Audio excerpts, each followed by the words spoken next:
Hello दोस्तों, मेरा नाम है प्रिया जैन और एम विद राकेश चैनल में आप सभी का स्वागत है। एक बार फिर हाजिर हूँ 5 अप्रैल के करंट अफेयर्स के साथ।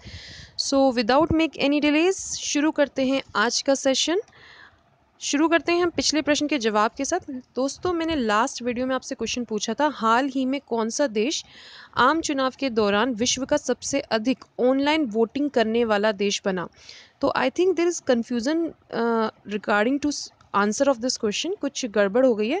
बहुत सारे बच्चों ने इसका आंसर नॉर्वे दिया, इसका सही जवाब एस्टोनिया है। एक ही बच्चे ने सही आंसर दिया, बट डजेंट मैटर। आप थोड़ा सा कंफ्यूज अगर किसी चीज़ को लेके हैं तो उसे क्लियर कीजिएगा।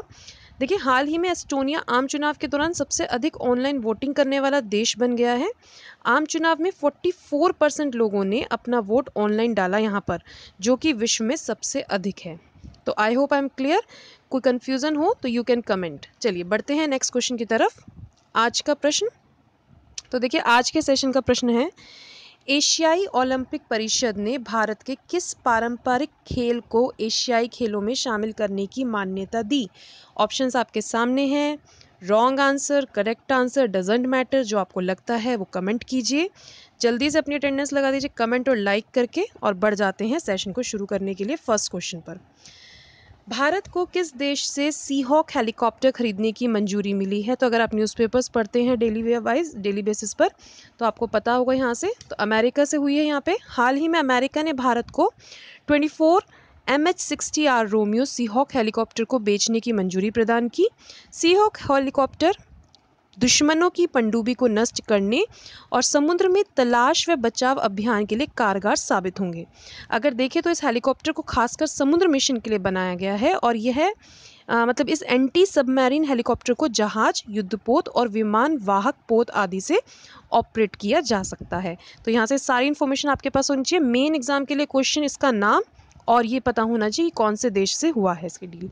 चलिए बढ़ते हैं नेक्स्ट क्वेश्चन की तरफ। क्वेश्चन नंबर 2, किस देश ने दुनिया का पहला पूर्ण रूप से विकसित 5G नेटवर्क प्रणाली लॉन्च किया। तो इसका सही जवाब है दक्षिण कोरिया। देखिए, दक्षिण कोरिया ने दुनिया का पहला पूर्ण रूप से विकसित 5G नेटवर्क को लॉन्च किया। यह प्रणाली मौजूदा 4G की तुलना में 20 गुना तेजी से स्मार्टफोन को कनेक्टिविटी के साथ जोड़ेगी। अच्छा, यहाँ क्वेश्चन पढ़ के कुछ याद नहीं आ रहा? अभी पीछे हमने एक क्वेश्चन किया था 5G से रिलेटेड, है ना, जिसका आंसर आपने शंघई बताया था भर भर के। अच्छा, आपको करना क्या है, 5G मैंने बता दिया, शंघई आंसर बता दिया। आपको करना क्या है, आपको इस क्वेश्चन को एक्सप्लेन करना है कि 5G से रिलेटेड जो शंघई आंसर था वो क्या था शंघई 5G से कनेक्ट होकर। तो ये आपको कमेंट बॉक्स में लिखना है, ज़रूर लिखना है। ठीक है जी, देखते हैं आपने कितना ध्यान से इस वीडियो को पढ़ा था। चलिए बढ़ते हैं नेक्स्ट क्वेश्चन की तरफ। क्वेश्चन नंबर 3, हाल ही में भारतीय सेना ने लेह लद्दाख क्षेत्र में सिंधु नदी पर 260 फीट लंबा लोहे से बना सस्पेंशन पुल बनाया है।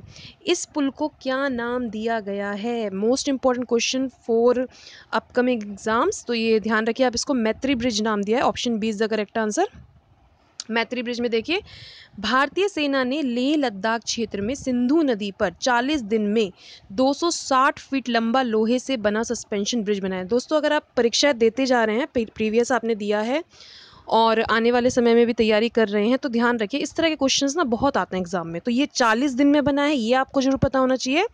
260 फीट लंबा लोहे से बना है, ये भी आपको पता होना चाहिए। नाम के साथ साथ ब्रिज है, तो ये तो है ही कि ये आपका मैत्री ब्रिज है। इसके अलावा भी ये चीज़ें आपको पता होनी चाहिए। चलिए बढ़ जाते हैं आगे। यह पुल लेह लद्दाख क्षेत्र में सेना और आम जनता के बीच संबंधों का प्रतीक है। तो यहाँ से ये भी आपको पता होना चाहिए।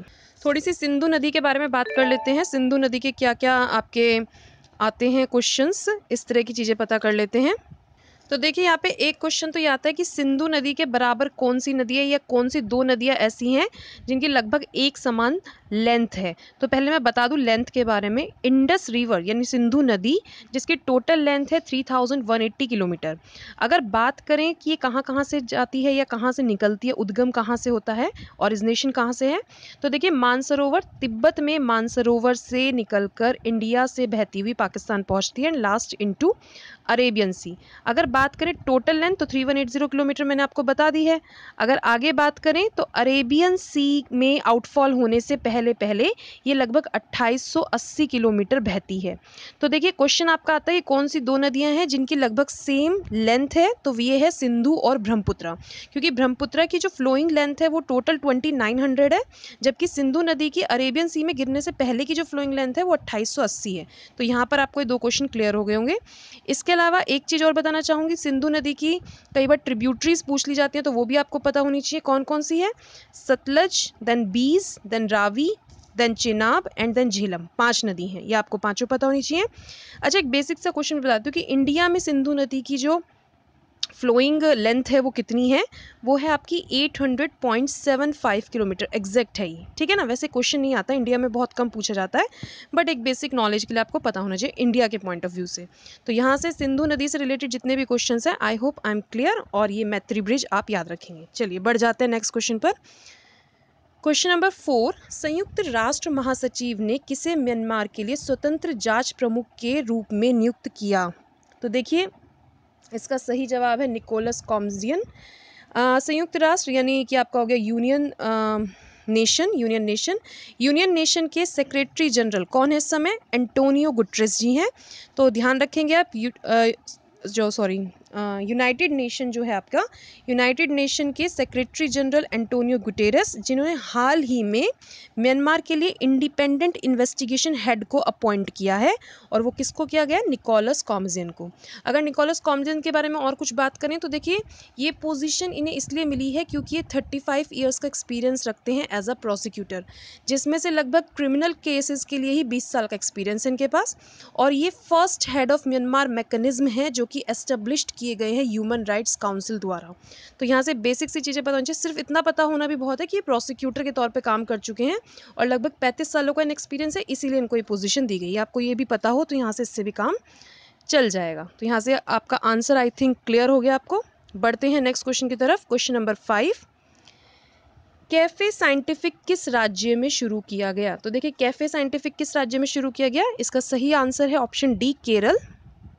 कैफे साइंटिफिक केरल राज्य में विज्ञान को लोकप्रिय बनाने के उद्देश्य से अपनी तरह का पहला उपक्रम लॉन्च किया गया, और इसका उद्देश्य क्या है? इसका उद्देश्य है गैर वैज्ञानिक, विशेष रूप से जो सामाजिक नीति निर्धारण को प्रभावित करते हैं, उन्हें सहजता से विज्ञान और प्रौद्योगिकी के मुद्दे का आकलन करने के लिए सशक्त बनाना है।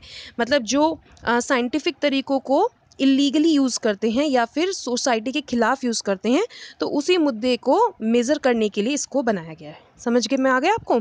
चलिए बढ़ते हैं नेक्स्ट क्वेश्चन की तरफ। क्वेश्चन नंबर 6, पुस्तक saffron sword centuries of Indic resistance to invaders, ये इन्वेटर्स लिखा है यहाँ पे, इन्वेडर्स है, ठीक है ना। किसने लिखी है ये बुक? बुक के बारे में आ रहा है। देखिए बहुत ही फेमस बुक अभी हाल ही में चर्चित हो रही है, मनोशी सिन्हा रावल की। Option is the correct answer. Manoshi Sinha Rawal द्वारा लिखित पुस्तक saffron swords centuries of Indic resistance to invaders पिछले 1300 वर्षों में भारत के 52 अनसुने योद्धा पर आधारित है। ये थोड़ा योद्धा नहीं है, सॉरी युद्धू है यहाँ पे। देखो मैं बताती हूँ इसमें क्या है।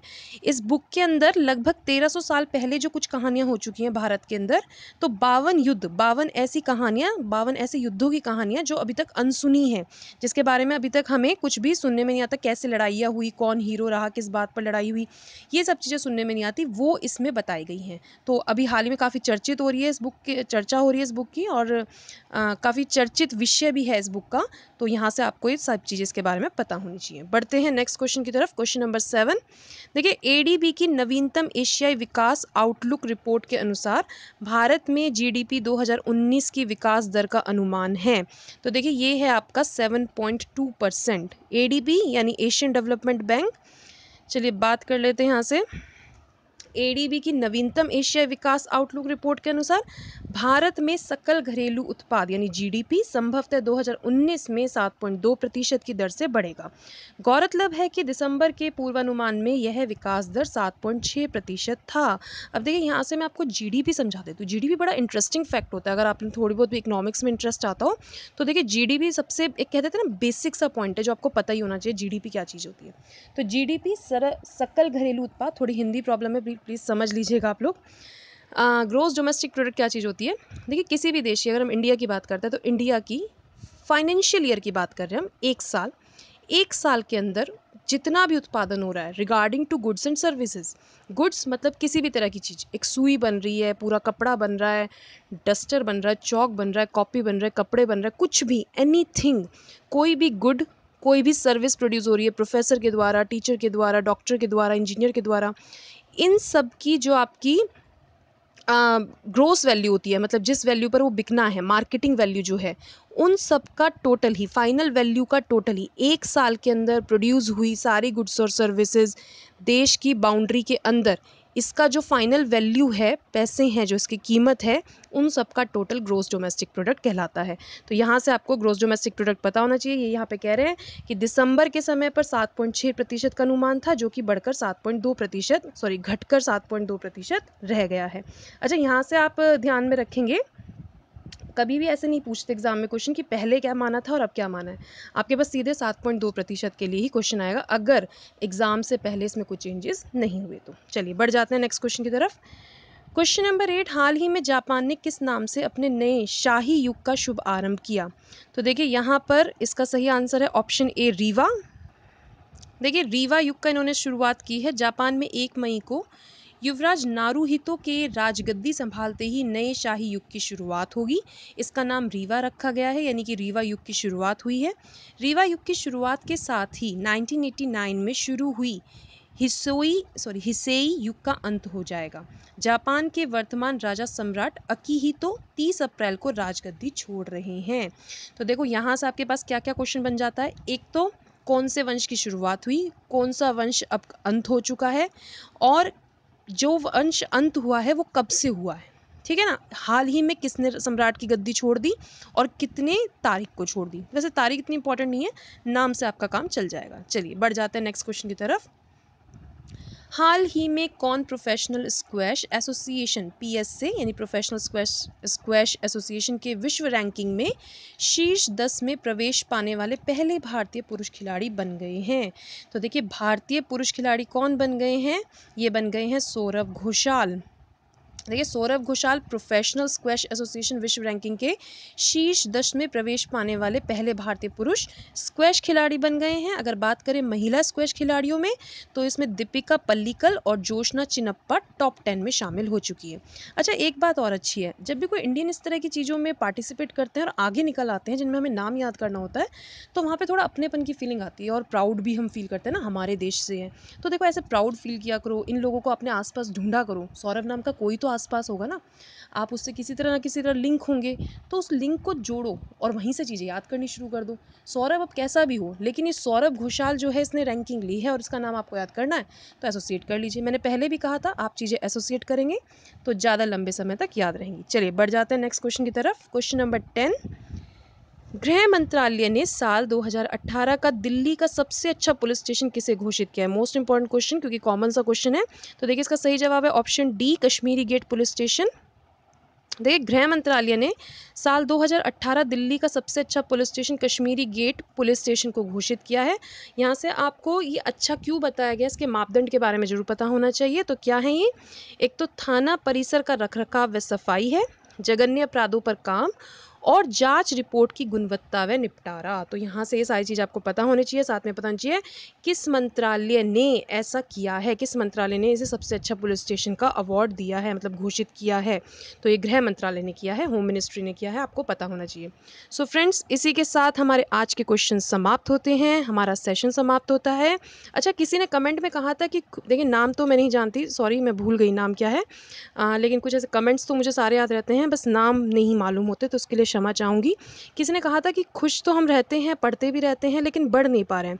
तो देखिए दोस्तों, यहाँ एक ही बात कहना चाहूँगी, अगर आप ये 2 काम, खुश रहने का और पढ़ते रहने का काम, दोनों काम ईमानदारी से कर रहे हैं ना, तो आपको बढ़ने से कोई नहीं रोक सकता। बस वेट कीजिए कि आपका सही समय कब आ रहा है। तो वो अभी गाना आया था ना, अपना टाइम आएगा, बिल्कुल एग्जैक्टली अपना टाइम आएगा, हम सबका टाइम आएगा, लेकिन फिर भी खुश रहिए, पढ़ते रहिए और आगे बढ़ते रहिए। Thanks to all.